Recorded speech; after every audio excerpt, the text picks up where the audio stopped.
Lanjut ke episode 3. Setelah mereka terbiasa mengalahkan para Wyvern, Rio sangat senang jika harus melawan Wyvern lebih banyak lagi.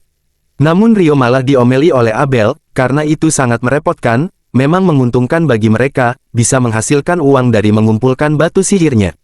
Tapi itu pun akan sangat menguras stamina mereka. Setelah sampai di ujung bukit, terlihat jalan yang membentang. Abel pun menunjukkan arah yang menuju ke arah kota Kailadi, dan Rio semakin bersemangat, dia sudah tidak sabar ingin segera sampai di kota. Ingin menikmati tidur di kasur yang empuk, dan makan makanan yang enak. Mereka pun langsung melanjutkan perjalanannya menuju kota. Singkat cerita malam telah tiba, Rio dan Abel mampir di sebuah kedai untuk mengisi perut laparnya. Sambil menunggu pesanan tiba, Abel merekomendasikan Rio agar segera mendaftar di Guild Petualang. Selain sebagai identitas, kartu guild juga bisa memudahkan Rio untuk memasuki kota-kota yang akan ia kunjungi. Dikarenakan Rio belum memiliki kartu guild, maka Abel akan menjadi penjaminnya nanti, dengan membayar 1 koin perak untuk memasuki kota.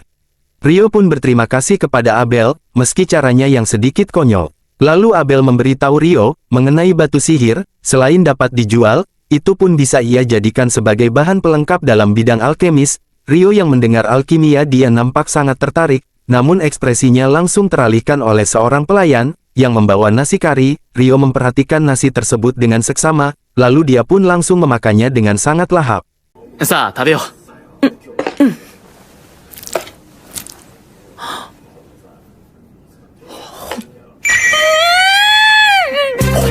Kini itta no nara, okawari shite mo ii zo. Dan 1 piring telah habis, Rio pun menambah 1 piring lagi untuk memuaskan laparnya.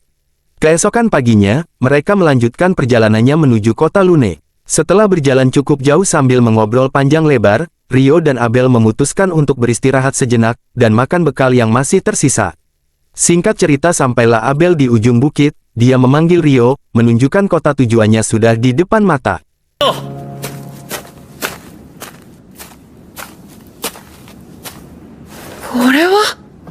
Melihat pemandangan ladang gandum yang luas, dan di ujung jalan gerbang menuju kota Lune sudah terlihat. Maka Rio pun bergegas ingin segera sampai. Terlihat seorang penjaga memperhatikan mereka berdua. Abel melambaikan tangannya kepada si penjaga, dan setelah terlihat jelas orang yang datang itu adalah Abel, si penjaga tampak senang. Dan Abel menjelaskan, sambil memperkenalkan Rio yang menyelamatkannya. Lalu si penjaga langsung berterima kasih kepada Rio, yang telah menyelamatkan Abel, karena kabar beredar Abel telah hilang. Abel pun memberikan 1 koin perak untuk biaya Rio memasuki kota, sedangkan dia menggunakan kartu guild kota Lune. Di sini si penjaga menyuruh Abel untuk langsung menuju Guild Petualang, karena di sana teman-temannya sedang berkumpul. Mereka pun mulai berjalan menuju Guild Petualang. Di sini Abel menjelaskan kepada Rio, orang yang pertama mendaftar guild, akan mendapatkan rank F, tapi dengan rekomendasi dari Abel yang seorang rank B, maka Rio berkemungkinan akan langsung loncat ke rank E atau D. Di sini Rio memuji Abel yang ternyata ranknya cukup tinggi. Lalu Abel menjelaskan, semakin tinggi ranknya, maka akan semakin banyak quest dan hadiahnya pun akan lebih banyak pula.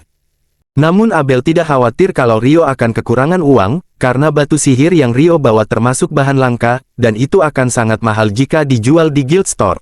Singkat cerita sampailah mereka di depan pintu Guild Petualang. Abel pun langsung masuk bersama Rio. Tiba-tiba saja semua orang di sana sangat terkejut setelah melihat Abel. Mereka langsung disambut hangat, dan dikerubuti oleh para petualang lainnya. Rio memperhatikan ternyata Abel sangat populer di kota Lune. Karena ruangan jadi berdesak-desakan, penuh dengan orang yang menyambut Abel, Rio pun memutuskan untuk keluar sejenak, sambil melihat-lihat kota Lune. Baru beberapa langkah Rio berjalan, tiba-tiba ada seorang gadis ras elf. Gadis itu memandangi Rio dan dia mengatakan, bahwa baju yang Rio kenakan adalah milik Raja Peri. Gadis itu pun tersenyum kepada Rio, dan dia yakin bahwa Raja Peri sangat menyukai Rio. Rio tidak berkata apa-apa, dia hanya mendengar dan memperhatikan gadis itu, lalu gadis itu pun melanjutkan perjalanannya dan berpamitan kepada Rio.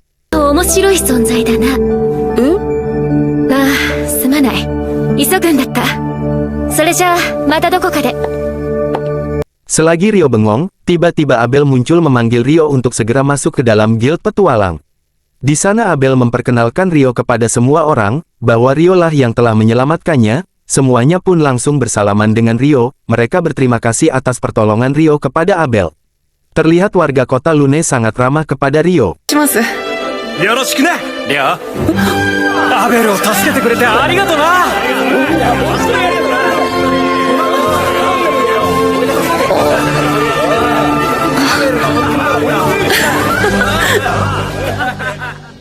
Setelah lama berkenalan, lanjut Abel mendaftarkan Rio ke resepsionis guild. Resepsionis nampak terkejut, karena belum pernah ada anggota pedang merah yang merekomendasikan seseorang. Di sini Abel menjelaskan, karena Rio adalah orang yang sangat berharga baginya. Lanjut resepsionis memberitahukan, meski itu rekomendasi, tetap saja Rio harus melewati tes bukti fisik, maupun kekuatan.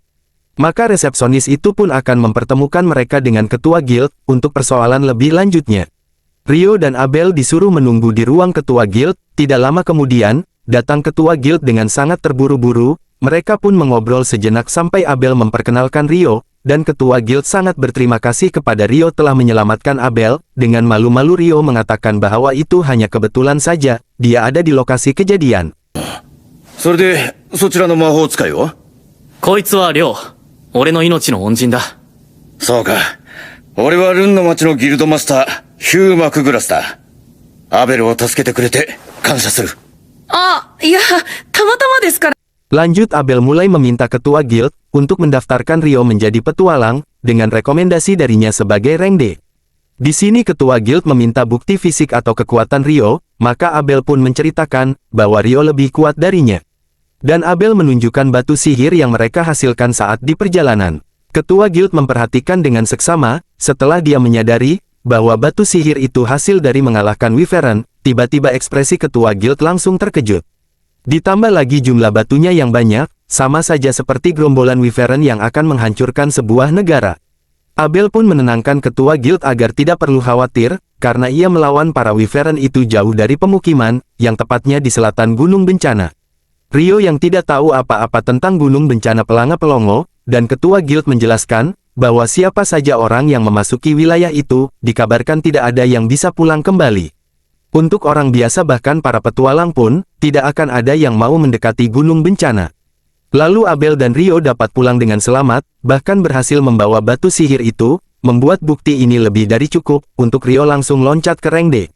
Selagi asik mengobrol, tiba-tiba saja pintu ruangan ketua guild terbuka, oleh teman-teman Abel yang terburu-buru ingin segera menemuinya.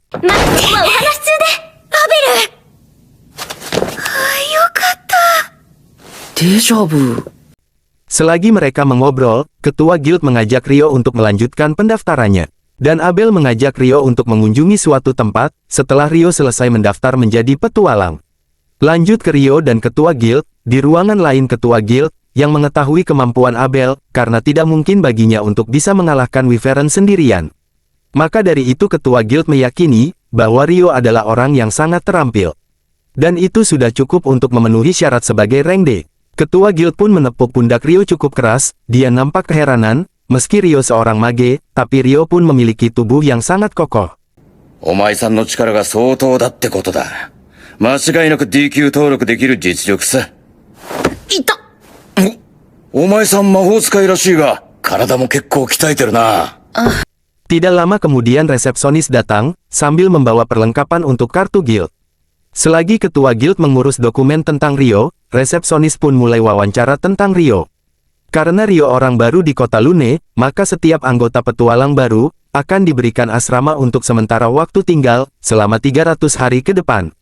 Lalu resepsionis menerangkan tentang memasuki Dungeon, dan untuk menghasilkan uang, maka Rio harus menyelesaikan kues yang nanti dia pilih. Selain hadiah dari kues, para petualang pun akan mendapatkan barang jarahan, dari para monster yang mereka kalahkan. Lanjut Rio didaftarkan sebagai pemula, yang akan mengikuti kursus, dan akan dimulai lusa untuk pengalaman menjelajah Dungeon. Setelah wawancara selesai, lanjut ke tahap berikutnya. Untuk membuat kartu guild, resepsionis menyuruh Rio untuk menyeken sidik jarinya, sampai kartu itu jadi dan menunjukkan informasi Rio yang sebelumnya diwawancara. 登録。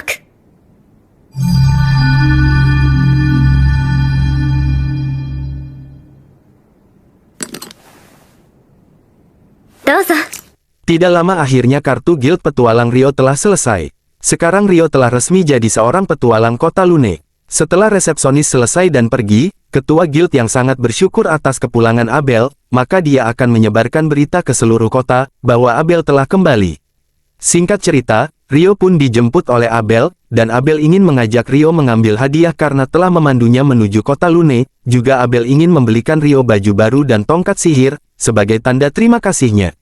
Rio pun berterima kasih atas kebaikan Abel, namun Rio kebingungan mengenai Abel yang ingin membelikannya sebuah tongkat sihir.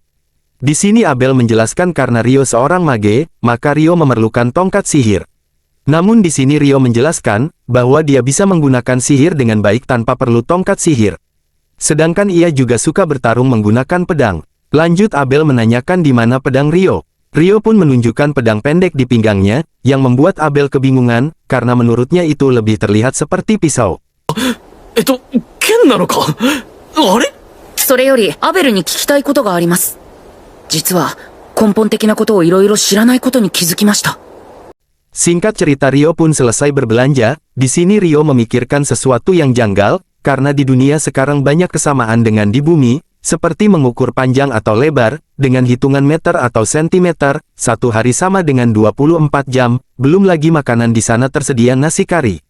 Hal itu membuat Rio berpikiran bahwa sebelum dirinya, pasti ada seseorang yang dari bumi sudah ada ke sini sebelumnya. Selagi Rio berpikir keras, tiba-tiba Abel pun datang dan Rio langsung berterima kasih atas traktirannya. Berhubung Abel masih banyak waktu senggang, maka Abel pun mengajak Rio ke suatu tempat. Ternyata Abel mengajak Rio makan-makan di kedai bersama teman Abel dan yang lainnya. 命の恩人の料理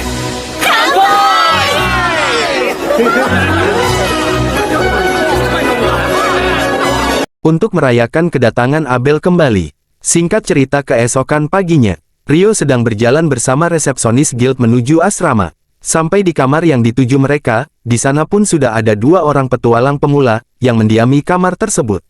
Lanjut resepsionis menjelaskan bahwa Rio akan bergabung bersama mereka di kamar yang sama. Mereka pun menyambut hangat Rio, dengan langsung memperkenalkan dirinya masing-masing. Yang rambut coklat bernama Niels, dan yang berambut pirang bernama Eto. Selagi asik mengobrol untuk mengakrabkan diri, tiba-tiba resepsionis datang lagi, dengan membawa satu petualang baru lagi yang bernama Amon. Di sini Amon mau tidak mau menjadi petualang, karena dia seorang anak yatim piatu, dan umurnya pun masih 16 tahun, untuk menafkahi dirinya maka dia ingin menjadi petualang Dungeon. Pindah ke situasi Abel dan teman-temannya. Tiba-tiba di sini salah satu teman Abel yang bernama Lin tampak kesal, karena dia mendengar penjelasan tentang Rio, yang bisa menggunakan sihir kubus es yang sangat besar, bahkan dijatuhkan dari ketinggian kurang lebih dari 40 meter. Abel menceritakan hal yang ia lihat sendiri, sedangkan Lin terus mengotot, karena menurutnya, setiap sihir yang muncul tidak akan jauh dari si perapal mantranya. Ria pun menenangkan Lin yang emosinya semakin menggebu-gebu. Di sini Ria menjelaskan, bahwa seorang mage yang mampu melakukan hal itu hanya ada satu orang, yaitu penyihir Inferno yang terkenal. Dia mampu membakar 1000 pasukan hanya dengan satu rapalan saja. Maka Ria berpikiran, jika yang dikatakan Abel benar tentang Rio, maka Rio adalah mage yang sangat luar biasa. Dan jika seandainya Rio berpihak kepada kekaisaran, lalu berbalik melawan mereka, itu akan sangat berbahaya bagi kota Lune. Namun di sini Abel meyakinkan teman-temannya, karena Abel percaya bahwa Rio tidak akan melakukan hal itu pada mereka. Ditambah Rio sangat tidak menyukai kekaisaran Debuhi. Yang sepanjang perjalanannya selalu Rio bahas, nama kekaisaran Debuhi terdengar sangat jelek bagi Rio. Dan video pun bersambung, lanjut ke episode berikutnya.